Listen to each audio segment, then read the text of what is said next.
Well, today's guest is a brand new Australian author, and her brand new book called We Saw What You Started is getting rave reviews already and a lot of buzz. She is a Brisbane mum and teacher, and now a baby author? A debut author. A debut author. And you're new to the whole world of media. This is your first podcast, and we just say welcome, Carla Salmon, to the Move Over Mama couch. Millie, meet Carla. Carla, meet Millie. Thank you so much for being here today, and congratulations. You're our first novelist on Move Over Mama, I'm pretty sure. Yes. Is that right? We've had authors, but not novels. So we've had people writing about themselves, Okay. but not someone writing about somebody else. Oh, well, I'm so thrilled to be here and on these fabulous new couches in this beautiful new studio. I'm feeling incredibly spoiled and very, very glad to be here with you both. Thank you. We're so excited. So the first question that I ask everybody is, what were you like when you were a teen, or what were you like when you were my age? And I'm 13. Okay, so at 13, I was in my first year of high school in Gympie. That's this little regional town that I grew up in. It's just north of the Sunshine Coast. And I was quite an energetic and enthusiastic kind of kid. I played loads of sport, loved it, loved trying all different activities and meeting new people. I was really curious, and I was really involved with my friends and my family. They were very important to me, particularly my cousin, who is actually still my bestie today. And she and I used to scheme a lot for sleepovers. And if we were successful and they happened at my house, we had loads of space to play and explore, because even though we only lived 10 minutes out of town, we were in the bush. Yeah. And like I'm talking, my parents basically chopped the top off a mountain and put a house on top of it. So loads of room to play. If we were jumping on our trampoline, it kind of felt like we were flying over the town below. And my dad was a builder. So when I begged him for a cubby house, he came up with something a little bit different. So from the outside, it didn't look like much, although it was about 3 meters high on stilts. It was a little square box, but on the inside, it had sliding glass windows and an actual fireplace. Oh, wow. So he had a full chimney and everything, and we used to cook bacon and eggs and pretend that we were, the glamorous owners of a fine dining restaurant or a luxury boutique with a cafe attached. Honestly, I would go to a restaurant that is in a treehouse. Oh my gosh, so gap in that market, or maybe there's not, but yeah, amazing. This is what we pretended all the time. And so we were like these, little entrepreneur business owners, and had so much fun and came up with so many creative ways to play. And I'm so grateful that, Dad didn't shut down that idea. In fact, they never really shut down any of my ideas. They always really backed me. And it meant that even though I grew up in a small town, it never felt small. It kind of felt like I always had this universe of opportunities at my feet. And it's definitely shaped how I continue to see the world today and who I am. So I was pretty lucky to have those types of parents. Just by the sound of it, it seems like you were very creative, which probably led to my next question. What is your book? Tell us about it. And why did you call it the name that it is? Okay, so We Saw What You Started. I'm so excited. It's going to be out very soon, and it's a fiery whodunit, a thriller of surf and sea, specific for 11 to 15-year-old kids. So it's a coastal mystery, and it follows new boy Otto. He's this cool, laid-back Californian surfer who rocks into this little country, little coastal town, and at the heart and soul of this community is a surf lifesaving club. And so he joins this club hoping to fit in quickly and make some friends, but that becomes very challenging when he is the primary suspect for a series of arson attacks in the town. And the only person who believes that he might be innocent is the other main character in the story, Millie. How good is the name? I mean, yeah, it's an amazing name, except you kind of spell it wrong. I know. We won't go into the spelling. Yeah, maybe we should, honestly. This IE is much classier. Yeah. And a few more letters to play with. That's what I thought when I was naming Millie. I do love the IE now. It's a bit like I'm Carla with a C and, Carla with a K. I just can't handle it. So look, I do feel your pain. I do apologise. Anyway, but she is a brilliant young teen. Feisty, fiery, very, gutsy in what she wants to do, very driven. Yeah. And she's actually the local surf lifesaving champion of the club. And so having her as a partner is a really good thing for Otto because he has a chance of actually finding out who is responsible for these crimes. So it's very much a story of identity and belonging and fitting in, things that our teenagers think about all the time. Like at school, this is a continuous event that you're constantly looking at. And that was really important to me because I wanted to make sure that the teen voices in the story were very real and connected immediately to those kids who have just started high school and haven't, really maybe found their tribe yet and are still trying to fit in. Yeah, totally. That's so good. How did you come up with the name? So the name is so tricky for a book because it's part of your marketing hook. Yeah. And so I played with lots of things, lots of words, and it's also about the beats. Like you've got to think about the number of letters and practical things like you don't really want apostrophes in books because it makes the searching trickier and people can sometimes spell it incorrectly, so it makes it harder to find. So you want it to be easily remembered, nice and punchy. I'm probably going to have the same amount of syllables for all of my titles. Yeah. So we saw what you started, and then my titles from now on, I will probably have similar beats because it's part of, I guess, a collection that I want to hopefully have. That's the goal. So it's a little bit of strategic thinking that goes into a title, but then also what is the book about? And we saw what you started represents something that the kids see that they think leads to a particular piece of evidence, but have they actually got it right? Yeah. So something has started, but perhaps what they have seen isn't actually what has actually occurred. Which is life sometimes. People often think they've seen something, spread a rumour, and it can ruin someone's life. Absolutely. And that's part of Millie's story as well, is she knows that small town rumours aren't always true. Yeah. So that's again why she kind of bonds with Otto and, what he's going through as the new kid. Yeah. How did you come up with the names of the characters you were writing about? Well, Millie actually comes from a girl I went to university with, and I didn't actually know her. I just loved everything about her. So she was in public relations with me. And she always just had this beautiful confidence about her, but she was also really kind and just felt like, she knew what she was doing. But there was also an element of vulnerability about her, and she has actually continued to go on and be really successful, and I love everything that she's doing. And so, I just thought, what kind of name is going to be lovely and feminine and vulnerable to what I need the character to be at the beginning, or not vulnerable, but offer some softness, but then also be really also that toughness and that gutsiness in the name that will follow through. That's so cool.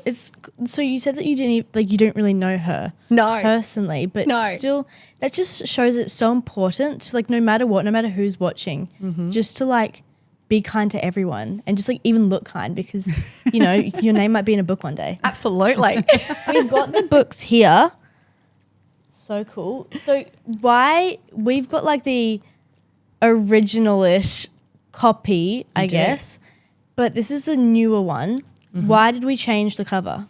Okay, so yes, our advanced reader copies, ones that were only sent to a very select number of people. So Thank you. Couldn't wait to get it into your hands, of course, of course. So the advanced reader copies go out months before the book hits the shelves. And something I learned throughout this process in publishing is that there are so many people involved in the book. So, of course, you have your editing team, you have your marketing team, and then you have these amazing graphic designers who are responsible for designing the cover that you love. And we had a particular vision for the story, but surf lifesaving was the main idea. We wanted something coasty and rustic with those sort of edgy vibes. But we didn't want to go the stereotypical surf lifesaving imagery that you might expect. So it actually was quite tricky when I was trying to think, you come up with a brief and you send that to the graphic designer, you go backwards and forwards. It took us a few goes to get it exactly right, and it hadn't been finalised at the point where we needed to start sending it all out. And so the one that was sent out still had the colours and the vibe and the feel that we wanted, but then we were able to send out the final copy once we received the graphic designer's version. This is also a really random question, but is it important to choose the material of the book?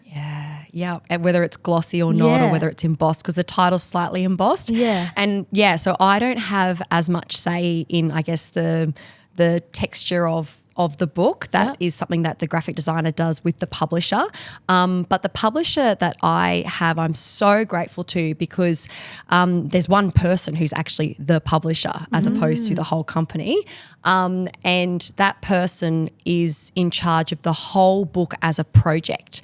And so she liaises with the graphic designer. She obviously is part of all of the edits, and she's the visionary behind the project and works very closely with me. Yeah. So she had a lot to do with all of those, I guess, practical elements of the design. Yeah, so cool. It sounds like there's as much effort post-writing as there is writing.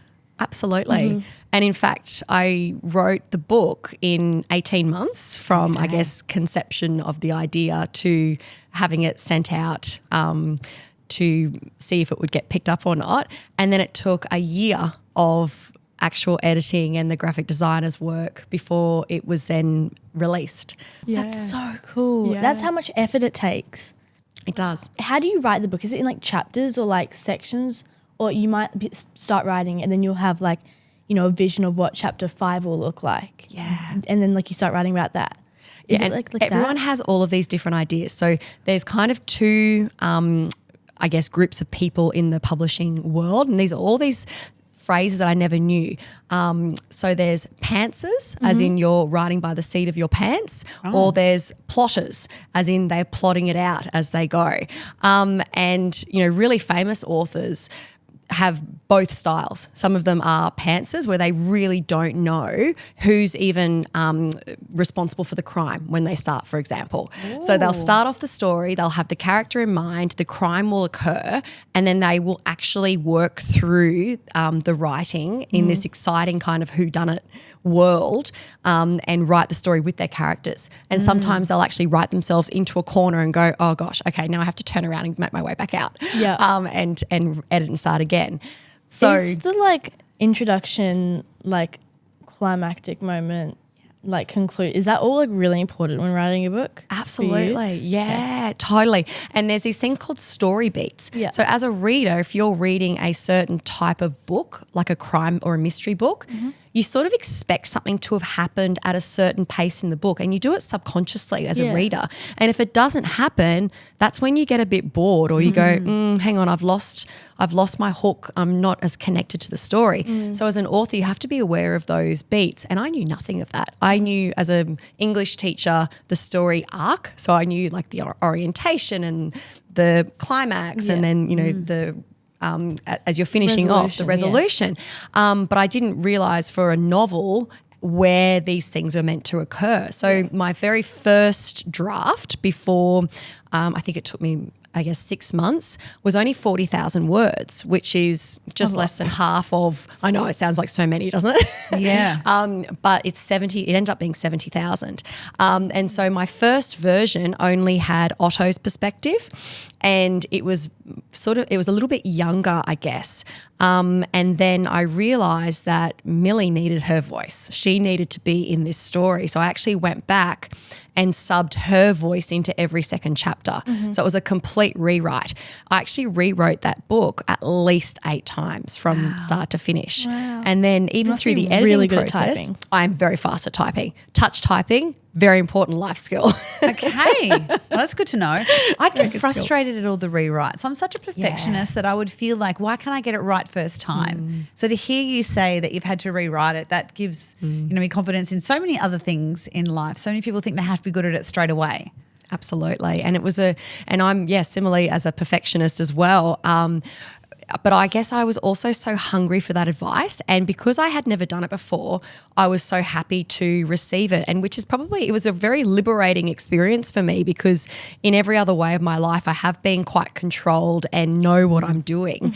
And so to have to, I guess, immediately just let go of that and think of it instead as you're collecting this amazing, valuable information along this pathway to the product that you want to be the very best it can possibly be, you have a different mindset and you get really excited. Every time I would get the feedback from my editors, once it got to that stage, we are talking hundreds of comments, and they don't actually change the edits themselves. They would offer questions in a track changes document. So, you'd be reading through and they'd say, does Millie really feel like this right now? Yeah. And I'd have to go, oh, actually, no, you're totally right. She would not actually have reacted like that. She would have been, she would have, put him back in his place, or, she would have been much kinder to her bestie. So it's really great prompting, but that process then takes, 2 weeks to go through those comments and let it marinate and make sure that these people are real, and it's really fun and exciting. Mm-hmm. Did you get offended? I'd be like, this is my story from my head. How dare you question me? Maybe that's rejection sensitive dysphoria, but can you get offended by someone giving you that feedback, or you just are not? Just don't take it personally. I think maybe I would have been offended if I hadn't had other aspects of my life where I started thinking about feedback differently. Okay. So I was actually, when I was 14, I thought I wanted to be a journalist, and I ended up studying that later on. And I went and did some work experience at Channel 7 with the news crew on the Sunshine Coast, and it was brilliant. And I was able to actually go out with the news crew and write my own stories. And that was that first moment of, oh my gosh, knife to the heart, because, it was a real production team. They had to have a story that was actually able to be aired. So they were brutal. They just cut right through my words and rewrote it all and said, there you go, well done. And I'm like, but it's not my story anymore. But at that point I realized, oh, hang on, this isn't about me. This is about the product that needs to be created, and it has to be good. And that was an amazing experience to have at such a young age, because it did completely shift the way I thought about getting feedback and how it's actually a gift. It's not a personal insult. It's a prize to really hold on to and love. Yeah. You're a teacher by day. When did you realize that you wanted to write a book? So this all started with my own children's seemingly impossible reading list or wish list. So they were fairly regular readers in primary school, and when they sort of got to 11 or 12, they suddenly started wanting books that felt older and had edgier characters and more mature humour. And, my daughter loved crime and mystery books, and my son wanted something sporty and, with these cool kids. And those types of books usually are the ingredients for an older young adult readership group, so around that 16, 17-year-old age group. And I thought to myself, oh gosh, it's getting, tricky to keep finding realistic fiction to keep up with them. And then at school, I was hearing the same requests from my students. I was teaching year 7 and 8, and they were saying to me, I want these books that feel a little bit older. And of course, as parents and teachers, you still have to give books to kids that they're ready for. So the language and the themes and the content has to be age appropriate for them, but also enough to keep them reading, because kids are busy, right? They don't, having time to read is, a privilege in a busy week. Anyway, so I never thought I'd actually write the book myself. And then it was over a conversation with my cousin, the same one from the Cubby House, who has always been my courage. And she said to me when I was having a bit of a down day, what are you doing for yourself now that's actually a real cup filler and something that's creative and fun just for you? And I love teaching. I was having lots of fun on a day-to-day basis, but it wasn't an ongoing project as such. And so we kind of workshopped this idea, and she's like, no, you need a side hustle. What else are you going to do that's going to be just for you? And then the writing kind of, I first considered that. And then the Surf Lifesaving Club kind of popped into my head as the setting. And then, of course, Millie and Otto came into my head, and as soon as they appeared, then there was no going back because they were going to tell their story. Yeah. So that's where it all sort of started about 2.5 years ago. How did like the actual story like get inspired? Yeah. So this was a tricky one because I loved mysteries myself. I knew I wanted to write a mystery story. Yeah. But then remember, I was also trying to fulfill my kids' wish list. Yes. So, you know, my son wanted that sporty kind of setting and I wanted something a little bit different. So this came, the actual club and the group of kids in the club is inspired by a group of kids I actually went to school with. So in Gympie, about 45 minutes down the road is Rainbow Beach. And these kids used to arrive off the bus in the morning and they would have already been for a surf. So, you know, they'd have the salt in their hair and the beautiful sun-kissed skin and they'd get off the bus and they'd be so relaxed and they had this amazing camaraderie and they already had this beautiful friendship group. And I was in awe of that. I thought, they are just so great. And they were really kind because they were confident kids. They already had their tribe. And so that's where the group of kids and the story came from. But then I had to make it exciting. So I thought, well, what can happen in a small coastal town that's going to be a crime that's age appropriate for my young teen audience that I was writing for 11 to 15-year-olds. And you are somewhat limited in the types of crime. It's almost like you want a murder mystery minus the murder. Yeah. So arson, I thought, was something that kids can do for a start. You know, you can set a fire and you can get away with it. But don't. Do not do that. It's already been done. I've written about it. I need something new. And so, the story then grew from there. And in the end, it was kind of cool because you had this dichotomy between surf and fire. So those two different elements. That's so cool. This book is definitely going to get unpacked in English classes around the country. Yeah. I may have written some extensive teaching notes. Yes. I hope that like this is a book that we read in our English classes. Wouldn't that be so fun? It would be so fun. And I already know it. I've read it. Yeah, exactly. Signed copy. Have your kids ever like heard something in the book or just like you were writing something and they're like, you can't do that, Mum. Like, ew, like you can't say that. That's weird.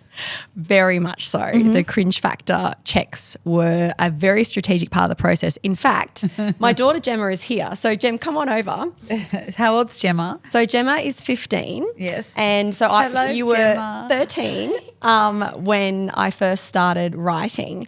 And so you were a big part of the process, especially the ideation part. What did you think of all of that process? Well, it was really fun, but I was like, my brother was always way better at it than me because he was like not afraid to do all the harsh, like straight to the point feedback where I was like, oh, but this will make her feel kind of bad. So I'm going to like sugarcoat as much as I can.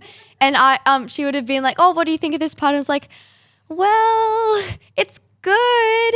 And then she eventually got me to say like harsher stuff. So What was it like when your mum was writing the book? Was she like up all night, like stressed or sometimes definitely it was very stressful, and she'd be like, we'd be like at dinner, she'd be working in her office and Dad would be like yelling at her to come to dinner because that's one thing he's very, very keen on. We're all just being at dinner. And she'll be like, just 1 more minute, just sending this email. And just like trying to work out everything. And she'll be up at like 5 a.m. like every morning, sometimes 4 because you're crazy. I could never. I'm the biggest like night person ever. But like she'll be like so exhausted the day before. She's like, I'm going to sleep in. And then she'll just be up at the crack of dawn the next day. do you like go to bed so excited to like write this a new chapter? Or you just have an idea and you have to like wake up and write it down? Yeah, or did you have it like while you're almost going to sleep and then it's like, oh, I've got to wake myself up again and write this down? That's actually the worst. And I do have a notepad and pen next to my bed just for those ideas when they come in because you don't know when they're going to come in. I've got notes on my phone. When I'm driving, that's the worst because I can't write it down. I have actually had to pull over and jot some notes down. So especially when you're coming up with the story outline. So drafting for book 2, I've actually become more of a plotter now that I kind of know, I guess, the process and where the beats should be. And so that to me has been slightly easier to plan, but sometimes the predictions don't happen. So you might think of the way that you're going to write, but then the characters disagree and they say to me, well, I don't want to do that. I'm not going to go in that direction. I'm going to go and do this, which is way cooler and way better. Yeah. And so then I have to think in a completely different way. And so that's the creative part, which I love because it is a game, like you're kind of playing and you're having fun with it, and you don't really know exactly what's going to happen even if you have plotted it out. Gemma, what's it like hearing your mum speak like this? Like she's got all these people in her head. Oh, it's so cool. The voices. I love it. It's like these fictional voices. characters you created telling you what to do. Yeah, I find it really fun. And I'm really proud of her. Aw. We have the huge arguments around the table about what the characters are going to do, don't we? So Yeah, so a lot of the time, like when she was like in the first phases of the book, we got like really like connected to the characters, and then once all the feedback came back, she was like, "Oh yeah, accepting it." And we're like, "No, you can't do that." So did you get offended by the feedback? Yes, Because it was like I was very offended by the feedback. First of all, in the original copy, it started off like with the main character just drinking a slushie. And his name was Finn, not Otto. And I was like, no, his name has to be Finn. But now I'm like, oh wait, no, but now it's Otto. That's better. And yeah, a lot of stuff like that. well, it turns out it's quite tricky to call a character Finn if you're writing a book about surf lifesaving and surfboards. There's lots of fins, and it was getting quite tricky. So Finn had to go. That makes sense. that. Do you know when kids use like ChatGPT for work? I do, because I know their voice, so I can hear how their usual, like their writing style has been significantly changed. Yeah. And it is still more robotic than Yeah. what It you would is. normally I write. can see it even with friends using it for their social posts and things like that now. Very much so. Yeah. And in the beginning, if you're an early adopter of ChatGPT, I think you could have kind of tricked people. Yes. But now, because so many people are using it, I'm like, that it sounds the same. It does. And there's, that original thought isn't there because And there's it is nothing wrong. regenerated. There's nothing wrong with it. Use it if you're busy, but like edit it a little bit. I use Absolutely. it with my math Absolutely. homework. Like if I don't understand Yes. the question, it's like this is actual gibberish. I don't ask ChatGPT to give me the answer. I like make it break down every single little like decimal. What do you think of that as a teacher? Or what do you think of that, Gemma? Yeah, I use that, like I was just in like exam block and stuff. So I like pasted all of my practice exams and I was just like, make me a new practice exam, please. Yeah. And just That's what I did do so too. many like that. And then Yeah. then I do the practice exam, then it gives you the answers. And then if I don't get one, I go, oh, can you like teach me how to do this? And that's like my favorite way to use it. Yeah. Definitely. What is harder, writing a book, teaching, or parenting a teenager? Well, if you'd asked me this question this time last week when I was madly reporting and marking and finishing off everything I needed to do for school, teaching has certainly moments where I think, oh my goodness, this is really full on. And then there's moments in writing, like most of the time I'm energized from the process, but there's this part called the murky middle where it's sort of, I guess probably just over halfway of the story, and you kind of plateau in your energy and you start thinking, oh my goodness, is this whole thing just absolute rubbish? And is it ever going to actually be finished or get somewhere that, people will want to read it? So that's a really ick kind of moment until you sort of power through that. And then my darling teens, if they come home and something's happened at school that hasn't been very comfortable, then, you feel like that's happened to you as a parent. Yep. It's the worst. So, they're not my favorite moments, but of all of those three, I handle them okay. It's actually toddlers who almost broke me. Is being a teacher like brutal? The hardest part as a teacher is having to issue consequences. Yeah. Because you care so much about your students, and I try and avoid consequences, which you can't do because of course, you have to be firm and fair, and kids naturally push boundaries. And that's actually a theme in my book, is that, good kids can make bad choices and it's okay. And as long as you have that role model in your life who is there for you, everything's going to be okay usually. So as a teacher, I guess that's probably where that idea has come from, because the cheeky kids are funny. And when they push boundaries and they get up to a little bit of mischief, it's really hard to give them consequences because sometimes they've been really clever. But of course you have to. But I do find that aspect really tough of the job. We've been asking a lot of our guests this, and you're in the thick of it, social media ban. We're struggling with it, Millie especially. What do you think? It's such a tricky one because social media is a way that so many teens are connecting, and it's to a point now where there are so many who do have it. I guess feeling like taking away feels like you're disconnecting. And I think there's a time and a place, and it can be really positive for teens. Like the work that you've been doing, Millie, has given an opportunity for connection that wouldn't have existed for teens before. And it can be done in a way that's really, really positive. Of course, we know the other side of things that can be incredibly toxic, and people who aren't able to escape from the toxic culture that can be generated is really, really negative, and something that we hope that no one has to go through. So it's really hard. It's a really hard one for me as a teacher and as a mother and as an author, because to get the word out. To get the word out and to offer positive role models that are really valuable for teens. There are loads of them as well out there.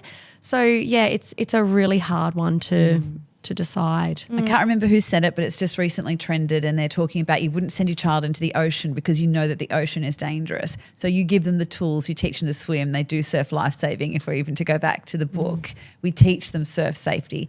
And this particular commentator was saying we need to do the same with the internet. It's a huge ocean and there is dangers in there. Let's just not send them out into it. Let's send them out into it with tools. Yeah. And I feel like that's the answer. Yes. Continual education on the dangers, but also, like we know, the beach is a wonderful source of entertainment for everyone and families, and it's a wonderful challenge to learn to master it. I thought it was the best analogy I've seen. Yeah, and to have those conversations with your teens all the time. We're having those, the repercussions of adolescence as the series that's come out. A big part of it is that parents aren't necessarily knowing what their teens are looking up and doing.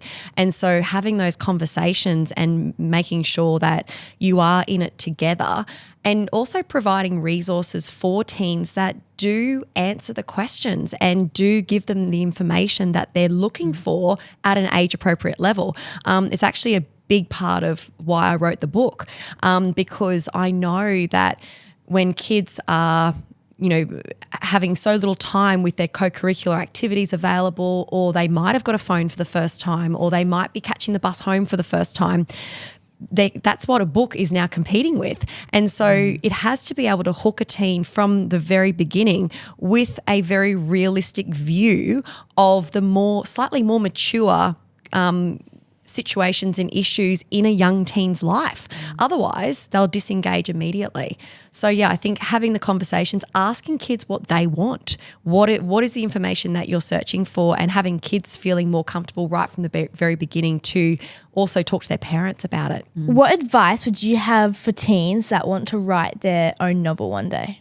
So my first advice would certainly be to consider feedback as gold, and to be hungry for it and to ask for it. Don't hold back. Ask your teacher for feedback, and be really excited if they have invested the time to give it to you. But not just teachers. Ask other people in your life. Everyone has these little snippets of information that they can provide for you. Also, there's amazing ways that you can actually start learning about how to write a novel that are available. So there's the Australian Writers Centre, there's the Queensland Writers Centre, and they offer online workshops. There's libraries offer fabulous teen programs during the school holidays. I know the Gold Coast Library here is exceptional with the programs that they offer. And to be hungry and curious about the process, but also to go and talk to authors. So we love it when our readers come to events, and you can find out about them through booksellers and also at libraries. And they're actually very accessible. So you can ask questions and find out more about the process. I struggle with reading books because of my ADHD. I feel like when I'm reading them, I'm just reading the words and I don't actually know what's going on. Like, I find audiobooks so helpful because when it's someone else reading it to me, I can I'm not sick of their voice and it's going through my head. Is an audiobook going to come out for your book? It absolutely is, because I am so passionate about audiobooks. I love them myself for that same reason. I love having someone read to me. I find it really enjoyable, but I'm also busy. And so I can do other things as I'm reading or as I'm listening to an audiobook. I can be listening to it as, we're commuting to and from school or driving or, going to different places. Or if I'm just unpacking the dishwasher, it makes it much more enjoyable. So for that time factor, it's important. But audiobooks are so important in increasing accessibility for readers. For all sorts of reasons. There's different learning needs, but there's also preferred learning styles. And for that reading comprehension that you were just just talking about, having different forms of the information coming into your brain allows you to process it more easily. And so, the research shows us that reading's so important for two main reasons. It does help our literacy skills, so it helps us to be better writers. And so for that style, having the physical book is really great because you can see the sentence structures and the paragraphs, but you can have the audiobook playing at the same time. That's what I do as well. Yeah, the best. It's the best. So that's really, really helpful. But then more importantly, we want to read for enjoyment and also to be better humans. So it makes us feel more connected. It gives us better experiences. It increases our empathy for others. And that's just consuming stories. Doesn't really matter whether it's a physical book or not. It's your preferred style. What about you, Gemma? Are you a audiobooker as well? Yeah, I'm a massive audiobook person. I listen to one basically every night. I use Audible so much, just so many books on there, and I reread them all the time because I like to do crochet, which is craft, and you can't read and do that at the same time. So just at night, I listen to 1,000 audiobooks. Yeah, I have to be I can't just be listening to it. I have to be doing something, and doing something will actually get it into my brain more. With your audiobook, do you think that you'll have different characters, different voices for the characters? Say for Otto and Millie, will you have different people reading, acting it out in their voices? I would love that. So it's all still to be confirmed who will actually do the reading. But again, I want this book to connect with teens immediately. So, to have the boy's voice for Otto and then the girl's voice for Millie would be really wonderful. They did offer for, if I would like to read it, and I immediately said no because I want it to have that teen feel. Plus, I'm not trained.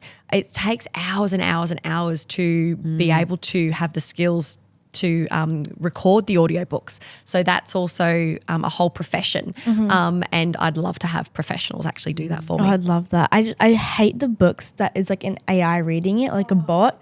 It's the most irritating thing ever because they're not real. They don't have emotions. They don't feel the book. I know. So I'm excited. And I wish all books had an audio version.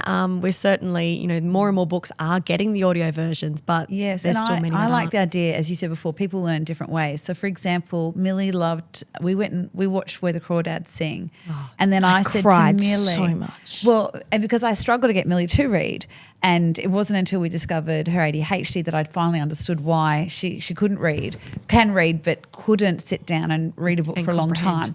And so then we watched Where the Crawdads Sing. I said, it's actually a book. And so we went and got the book, and then she said, I can't, sit down and read this whole thing, even though she wanted to. So then we did the audio book, and then every night she was so happy to go into her room because she'd had the visual stimulation of the movie. Yep. Now she's got the audio in her head and she's got the words. And I feel like what a great time to be alive, that your book can come alive in so many different ways. One hard thing is, because I don't have phones in my room when I go to bed, a hard thing is that you need a device to put it on. Okay, so this is my hot tip as well. So we had just little Bluetooth speakers, and the kids each have one of those in their room. But we're the same. We actually have a charging cupboard in our house. So the phones go into the charging cupboard at night, and that's where they live. But the Bluetooth speaker connects to the phone. So you actually don't have to have the device in your room. You can just press play and then go down, and the speaker you've got actually has a pause and stop button on the speaker. So it's brilliant. How did it feel when the book was finished to hold it in your hands? It was very surreal. Yeah. I actually didn't know the exact day the box was arriving. And so when it was delivered to the doorstep and I opened the door and went, oh my goodness, it's, had the Pam McMillan sticker on it. And to bring that inside and to open it up and, hold it in my hand for the first time, it was very surreal. And it still doesn't actually quite feel real yet that it is my words and my story in this book, because by this point as well, it is such a collaboration. And that's what I've loved about the process too. So many people have been involved. There's actually 3 editors who all read it and offer not just, word changes, it's their ideas that go into it. So by this point, it's definitely a team effort, but it's very special to have it in my hand. I've heard that you're already working on book number 2. Would that be like a second chapter, or will it be like a completely different book? So it is. It's set in the same world. I was a massive fan of the Babysitters Club books as a kid, and I loved all those. Aren't they that was so good. I was obviously Stacey because of the curly hair. Maybe that's why Otto's also Californian, perhaps. Yes. But I loved that it had a different voice for each book. So, you'd have one book that had Christy, and then one book was Stacey, and one book was Claudia. And so for my books, the first one is Otto and Millie, but then within the friendship group, the second book actually has 2 of the other kids from that friendship group. So they're standalone mysteries. It means that you don't have to necessarily read them in order, but you probably can. And look, the goal would be to have a collection of books set in Red Sands to perhaps purchase a set one day. Yeah. That would be a dream. So we've got a quick game of this or that. You 2 can both, join in. First one is early morning or late night writing. Oh, perfect. I'm an early morning girl, that's for sure. And Gemma? Late night. Yep. Parent-teacher interviews or book launches? Oh, book launches. Nerves. The nerves. The nerves. Okay. Oh, gosh. Book launches then. Yeah. Yeah. Parent-teacher interviews I don't mind. Yeah. But, nervous with books. I wouldn't know.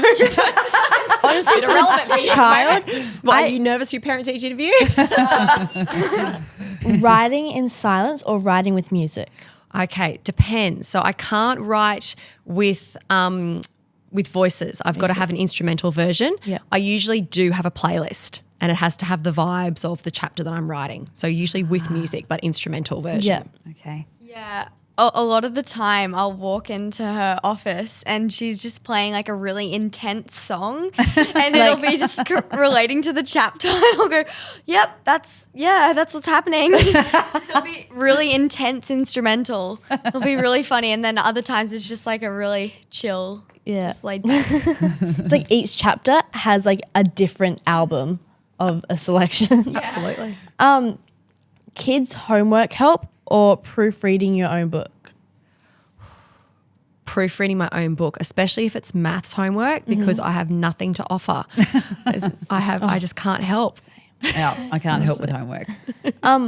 Audiobooks or paper books? Different times, different places. So I always read at night a paper book, but I definitely probably consume more audiobooks myself. Yeah, very easy. Teen drama at school or teen drama at home? That's a great question. Teen drama at school, because I can still take a step back away from it. Yeah. Whereas, if it's at home, I feel more like, I'm personally invested. What do you think? Do you prefer like drama at school or like drama at home? Yeah, a bit of the same because, I can definitely step back from school ones when I go home. Finally, if you could slip a chapter of what you would tell your teen self into your book, what would you say to her? I would say there is no single straight line to success. As a kid, I guess, had this urgency that I had to get it right the first time.